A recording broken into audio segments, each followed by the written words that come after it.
हो ना, अगोदर पाहिलं होतं लगे. मी शेतकरी मित्र संदीप मुठाळ. मित्रांनो, तुम्ही एक विहीर पाहू शकता मागं. अगोदर मी एक व्हिडिओमध्ये दाखवलेली आहे. तर ही विहीर मित्रांनो, मी जेव्हा इथं हरभरा होतं या शेतात, तर तेव्हाच्या पिरियडमध्ये एक विहीर दिली होती. तर आमचे जे गोविंद पाटील आहेत यांना एक विहिरीचा पॉईंट दिला होता मित्रांनो. तर या विहिरीला अक्षरशः म्हणजे सगळा माजऱ्या खडक गेलेला आहे. मी जसं यांना सांगितलं होतं तसं माजऱ्या खडक गेलेला आहे. पाणी व्यवस्थित लागलेलं आहे. तर सगळ्यात महत्त्वाचा म्हणजे व्हिडिओ बनवायचा एकच माझा उद्देश मित्रांनो. काही मित्र काय करतात, हरभऱ्याच्या वेळेस पाणी पाजतात किंवा दिवाळीच्या वेळेस पाणी पाहिलेलं राहते किंवा फेब्रुवारी किंवा मार्चमध्ये पाणी पाहिलेलं राहते. पण ते आता जे पोकलेन त्यांचे रिकामे नाहीत, पण आज रिकामे झाले, पण ते आज पॉईंट घेऊन राहिले.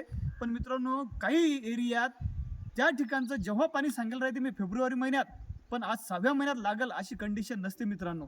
कारण की काय झालेलं असते, हिवाळा भरणीचं जेव्हा मी त्या क्षेत्रात पाणी पाहायला जातो तेव्हा हिवाळा भरणीचं पाणी तिथं अपेक्षित असते, पण उन्हाळ्यात त्या विहिरीला पाणी अपेक्षित नसते. पण काही काही एरियात मित्रांनो ते एरियाच पाण्याचे राहतात. त्याच्यामुळे ती मी जर हिवाळ्यात मी सांगितलं तुम्ही उन्हाळ्यात बिन विहीर खोदली तिथं पाणी लागण्याची अपेक्षा असते. पण सगळ्या क्षेत्रात तसं पाणी लागू शकत नाही मित्रांनो.